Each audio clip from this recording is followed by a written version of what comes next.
तर मी आता लिंगडाळ टिटा इकडे पोचलेलो आहे. आता मी तुम्हाला सांगतो आपण दापोळ कोपरगाव गणपती मंदिर इकडे कसं जायचं. हा जो रोड येतो तो आपला नांदगाव देवगड. आणि हा बघा हा जो जातो तो सरळ देवगडला जातो आणि हा जो जाणार तो मार्ग पुढे दापोळ आणि मिडबाव या ठिकाणी जातो हा रोड. तर आपल्याला राईटला नाही जायचं आहे. हा बघा हा आपला मेन रोड झाला नांदगाव देवगड. आपल्याला लेफ्ट मारून सरळ इकडनं जायचं आहे ह्या रोडने.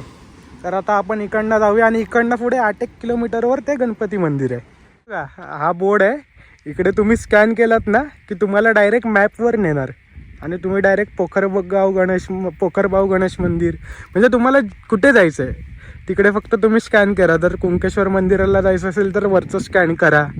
पोखरबावला जायचं असेल तर तो स्कॅन करा. गजबादेवी मंदिरात जायचं असेल तर तो आणि सिंधुदुर्ग किल्ल्याला जायचं असेल तर हा लास्टचा स्कॅन करा. हे तुम्हाला स्कॅन केले की डायरेक्ट मॅपमध्ये ओपन होणार आणि मग इकडनं तुम्ही पुढे तुमचा रस्ता कंटिन्यू करू शकता. पण आतले नॅचरल सिग्नल बघा आपले. तुमका गव्हर्नमेंटला लाल सिग्नल आणि घालूची पण गरज नाही. हे बघा जय गो माता मोर्चा जय हो. तर तुम्ही आतमध्ये जेव्हा याल पोखरबावच्या जवळ तर काय आहे एक प्रॉब्लेम परत होईल तुम्हाला. बघा हा रोड आला ना की इकडे एक फाटा जातो बट आपल्याला लेफ्ट नाही घ्यायचं आहे. आपल्याला सरळच जायचं आहे. आणि इकडे तुम्हाला हे बघा समजण्यासाठी श्री सिद्धिविनायक गणपती मंदिर पोखरबाव इकडे ॲरो पण दिलेलं आहे. तर सरळच रोड आहे पुढे तर तोच कंटिन्यू तुम्ही जायचं. आता मी श्री सिद्धिविनायक गणपती मंदिर पोखरबाव दापोळ इकडे पोचलेलो आहे. तर ह्या गणपती मंदिराचं असं वैशिष्ट्य आहे की ह्या गणपती मंदिराच्या खालून एक ओढा वाहतो आणि बाजूला असं धबधब आहे. पाणी असेल तर मी दाखवेलच तुम्हाला. आणि ही जी गणेश मूर्ती आहे ही संगमरेव अशा दगडापासून बनवलेली आहे. तर चला मी तुमचा जास्त टाईम नाही घेत आपण मंदिराकडे जाऊया. तर हे बघा समोरच हे गणपती मंदिर आहे. ह्यो आपलो काका आणि ह्यो आपलं पुढचं होणारं यूट्यूबर स्वयं आपल्या डगऱ्यावाडीतली स्टार शान. शान ए शान बघता बघा कसं. आणि हे आता हे गणपतीचं मंदिर खूप प्राचीन असं हे गणपतीचं मंदिर आहे. आणि खालून हा बघा बघूया पाणी आहे का. पाणी आहे. पाण्याचा आवाज येतोय इकडे सध्या.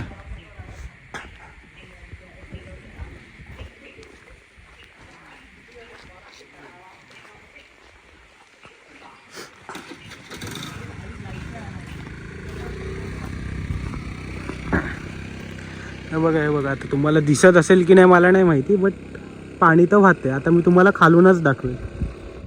तर हे आहे आपलं पोखरबाव इकडचं गणपती मंदिर आणि ही चतुर्भुजा असलेली गणेशांची मूर्ती. तर हे मंदिर असं आहे की म्हणजे ह्या मंदिराची अशी कहाणी आहे की हे मंदिर पांडवकालीन मंदिर आहे. तर आता खालीच पांडवकालीन शिवलिंग पण आहे. आपण त्याचं पण दर्शन करू. तर त्याच्यासाठी कुठून जायचं ते पण सांगतो तुम्हाला. इकडे तर आपले बाप्पा विराजमान आहेत. इकडनंच बघा इकडनं असं सरळ जाऊन खाली जायला इकडनं स्टेअर्स आहेत. हे बघा आपले काका पुढे चाललेच आहेत.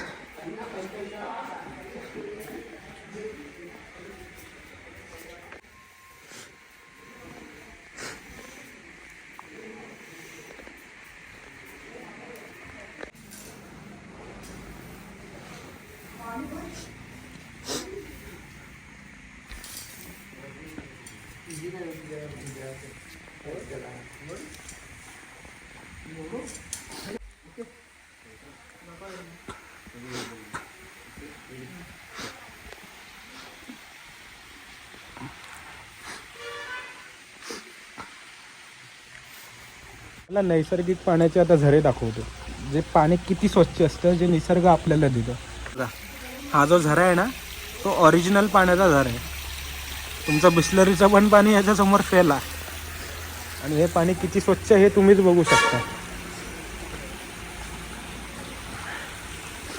आता आपण इकडे शिवलिंगचं दर्शन करूया. तर इकडे आपले नंदी महाराज आणि इकडे आपल्या संसाराचे दैवत महादेव.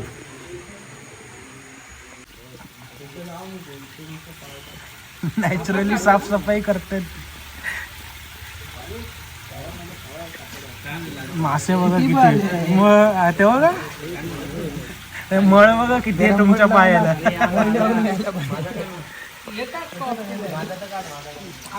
हो थोडासा चिकन लावा.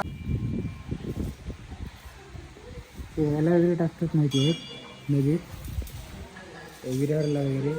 तिकडच्या भैयानी हे केले चालू समजलं. रेल्वेसाठी ट्रेन टाकतात.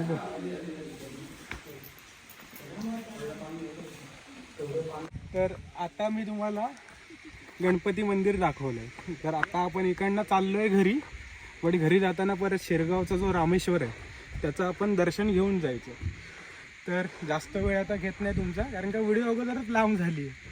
तर तुम्ही रेडी राहा आमच्यासोबत, आपण प्रस्थान करूया. चला. माझ्याकडनं चुकी झालेली बोलायला. मी बोललो की रामेश्वराच्या मंदिरात चाललोय आपण शिरगावला. रामेश्वर नाही, पावणादेवीच्या मंदिरात आपण आता दर्शन घ्यायला आलो इकडे. तर तुम्हाला आता छोटासा व्हिडिओ एक दाखवतो पावणादेवीचा, कारण का जाता जाताच वाटेत होतं तर बोलो पाया पण पडून जाऊया. या मंदिराचे तुम्हाला कधी बांधलं हे सगळं तुम्हाला इकडे त्यांनी दिलेलं आहे. आणि देणग्या पण कोणी कोणी दिलेल्या आहेत हे पण इकडे लावलेले आहे, तुम्हाला तुम्ही बघू शकता.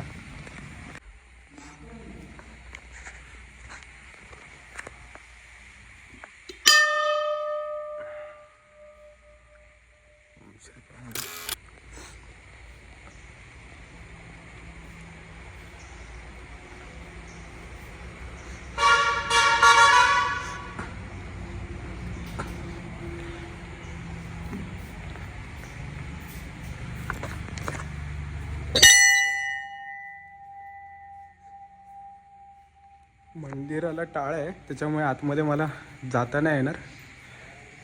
तर तुम्ही इकडनं दर्शन घेऊ शकता.